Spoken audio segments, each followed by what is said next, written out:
Allahovi poslanici Ismail a.s. Treći dio zanimljiva priča o Ismailu a.s. njegovim iskušenjima i strpljenju. Jednog dana Ibrahim a.s.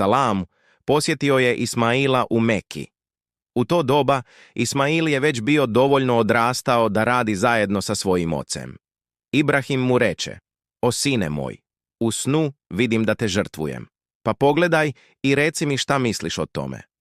"O oče moj, učini ono što ti je naređeno, ako Allah hoće naći ćeš me među strpljivima", odgovori Ismail. Ibrahim a.s.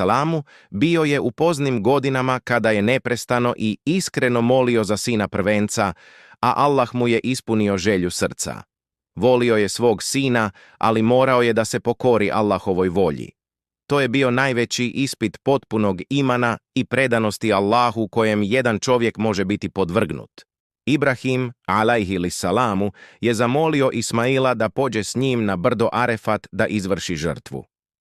Prema nekim povijesnim i tefsirskim predanjima, šejtan je pokušao 3 puta da zavede Ibrahima. Kod Džemretul Ula, Džemretul Vusta i Džemretul Kubra. Sa svakim susretom, šejtanovi pokušaji da skrene Ibrahima postajali su sve jači. Međutim, Ibrahim ih je odbijao, gađajući šejtana sa 7 kamenčića na svakom mjestu i time ga otjerao. Prenosi se razgovor između Ibrahima, a.s. i njegovog sina. "Dragi oče moj, dobro me sveži, da se moje tijelo ne bi trzalo i micalo, i pripazi na svoju odjeću, da je ne zaprljaju kapi moje krvi i da ti se zbog toga ne umanji nagrada kod Allaha. Osim toga, ako moja majka ugleda ovu krv, bit će obuzeta tugom. Naoštri svoj nož, da mi duša što lakše izađe, jer smrt je teška. A kad se vratiš mojoj majci, prenesi joj selam od mene. Ako želiš, možeš joj odnijeti i moju košulju, možda će joj to donijeti malo utjehe."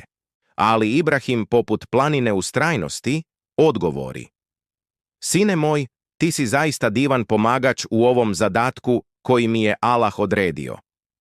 Potom ga je poljubio, vezanih očiju, i sa suznim pogledom svezao svoga sina. "O Ibrahime, ti si zaista ispunio san svoj, tako mi nagrađujemo one koji dobra djela čine."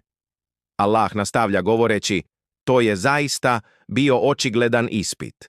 I otkupili smo ga velikom žrtvom, ovnom.